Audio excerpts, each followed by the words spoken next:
ఈ రోజే డౌన్లోడ్ చేయండి. మీ ఫేవరెట్ షోస్ చూడండి. జడి వాడింకా ఇక్కడే ఉన్నాడంటావా? ఖచ్చితంగా ఉన్నాడు కేడి. ఒకడే కాదు, కంపెనీ కూడా ఉన్నాడు.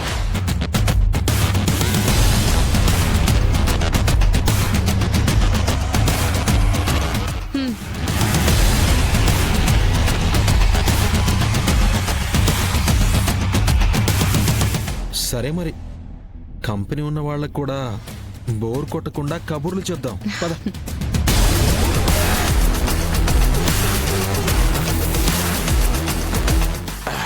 పోరా.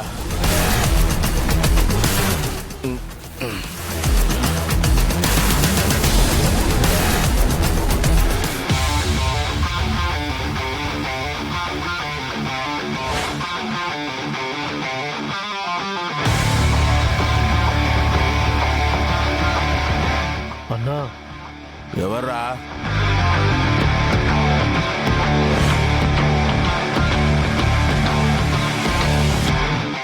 ఎరా, అన్యాయంగా 34 మంది అమాయకుల ప్రాణాలు తీసి ఇక్కడ కూర్చుని తీరిక మందేస్తున్నావా? రేయ్,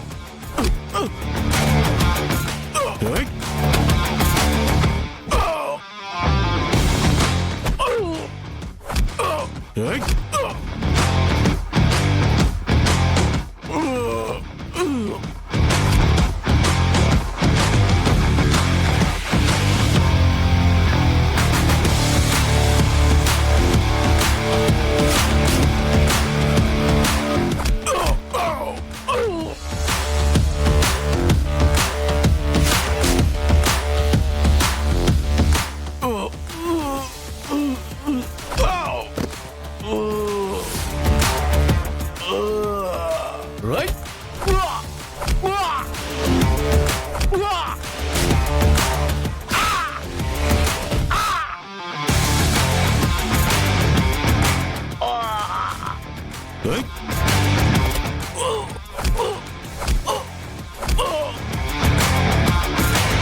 రారా. రేయ్, పద.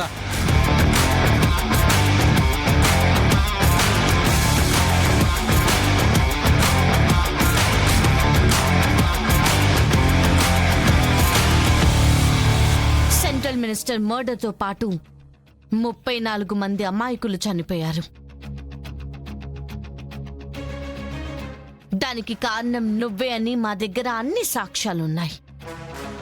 నువ్వు అప్రూవర్గా మారి బ్లాస్ట్కి ఎలా ప్లాన్ చేశారు, ఆర్డీఎక్స్ ఎక్కడి నుంచి వచ్చింది, ఈ బ్లాస్ట్ వెనుక ఉన్నది ఎవరో చెప్తే నీకు శిక్ష తగ్గేలా మేం చూసుకుంటాం. చూడు, నువ్వు పోలీసులకి దొరికిపోయావని మీనన్కి తెలిస్తే ఎలాగో నిన్ను చంపేస్తాడు. అదే మాకు సహకరిస్తే కనీసం ప్రాణాలతో అయినా ఉంటావు. కామెడీ చేయకండి మేడం, నేనేం చెప్పను.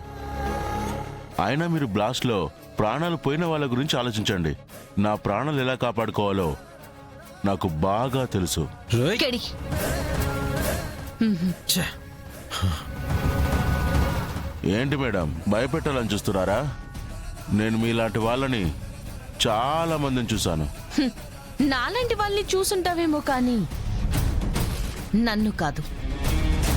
ఎందుకంటే నేరం చేసి నన్ను చూసిన వాళ్ళెవరూ బయట లేరు. ఉంటే లోపలుంటారు, లేదా excuse me ma'am. Madam, press మీట్కి జయరామ్ని తీసుకురమ్మని సాధు సార్ చెప్పారు. తీసుకురండి.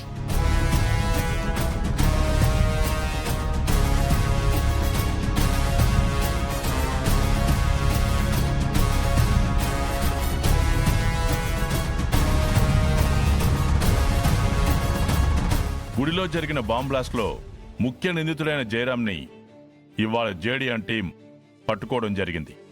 జయరామ్ అనే ఇతను ఇంకొంతమందితో కలిసి మినిస్టర్ గారిని చంపడానికి బ్లాస్ట్ ప్లాన్ చేశారు. బ్లాస్ట్ లో గాయపడి హాస్పిటల్లో చికిత్స పొందుతున్న ఇతనికి మెలకువ రాగానే హాస్పిటల్ నుంచి తప్పించుకున్నాడు. ఒక ఆటో డ్రైవర్ సాయంతో ఇతన్ని ట్రాక్ చేసి పట్టుకోవడం జరిగింది. ఇతన్ని కోర్టులో ప్రొడ్యూస్ చేసి విచారణ మొదలు పెడతాం. సార్, ఇతనే బ్లాస్ట్ చేశాడని ప్రూఫ్ ఏంటి? అంటే మీరు మీడియాతో బహిరంగంగా ఛాలెంజ్ చేశారని ఎవరొక నేరస్తుని తీసుకొచ్చి మా ముందు నిలబెట్టి ఉండొచ్చు కదా.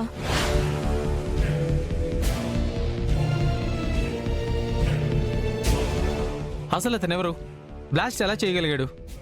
అతన్ని ఎలా పట్టుకోగలిగారు? మీరు అతన్ని పట్టుకోవడానికి వెళ్ళినప్పుడు అక్కడేం జరిగింది? అంతమందిని చంపినవాడు మీకంత ఈజీగా ఎలా దొరికాడు? ఈజీగా దొరకలేదు. ఇతన్ని పట్టుకోవడానికి వెళ్ళినప్పుడు తను మా మీద అటాక్ చేశాడు. అప్పుడు పారిపోవాలని చూశాడు. మేమే ప్రాణాలకి తెగించి వీడిని పట్టుకొచ్చాం. చూడండి, జేడీ సమస్య నుంచి తప్పించుకోవాలని చూడదు. సమస్యకి ఎదురు నిలబడి తలబడి మరీ గెలుస్తుంది. అందుకే ప్రజల ముందే వాళ్ళకి జరిగిన అన్యాయానికి సమాధానం ఇస్తానంది. చెప్పిన మాట ప్రకారం బ్లాస్ట్కి కారణమైన వాడిని తీసుకొచ్చి మీ ముందు నిలబెట్టింది. అక్యూజ్ ని కోర్టులో ప్రొడ్యూస్ చేయాలి. Thank you. మేడం మేడం ఒక్క question madam. Madam madam madam please madam madam, మీరు చెప్పండి మేడం. మేడం, సమాధానం మేడం, చెప్పండి ఒక్క question madam. Madam. Please madam, last question. Madam, please madam, చెప్పండి. Please madam. ఒక్క question madam, madam, please please madam. Madam. Sorry. Madam, madam, ఈ ఒక్క please క్వశ్చన్కి ఆన్సర్ మేడం, చెప్పేయాలని ఒక్క question madam. Madam. Madam, please. Please madam. ఏంటి police, నన్నే విచారణ చేసి నిజాలు బయటపెడతావా?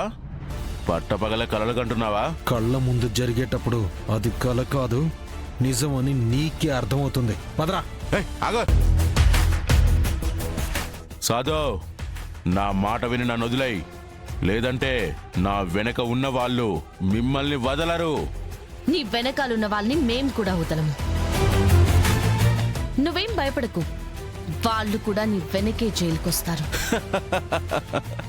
నీ కాన్ఫిడెన్స్ చూస్తుంటే ముచ్చటేస్తుంది మేడం. అసలు ఏం జరుగుతుందని మీరు అనుకుంటున్నారో నాకు తెలీదు, కానీ జరిగేదేంటో నేను చెప్పనా?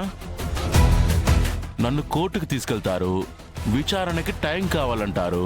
నన్ను ఎంత కొట్టినా ఏం చేసినా నేను మీకేం చెప్పను. ఈ కేసు కూడా తేలదు.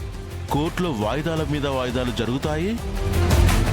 జైల్లో మంచి బిర్యానీ తింటూ నేను చిల్ అవుతూ ఉంటా. అప్పుడు మా వాళ్ళు ఇంకో విఐపిని కిడ్నాప్ చేసి నన్ను విడిపించుకొని వెళ్ళిపోతారు. అంతే, కేస్ క్లోజ్. మీరు మీడియా ముందు సమాధానం లేని ప్రశ్నగా నిల్చనుంటే నేను వేరే దేశానికి హ్యాపీగా వెళ్ళిపోతా. సొల్లు వాగింది చాలు గాని రారా.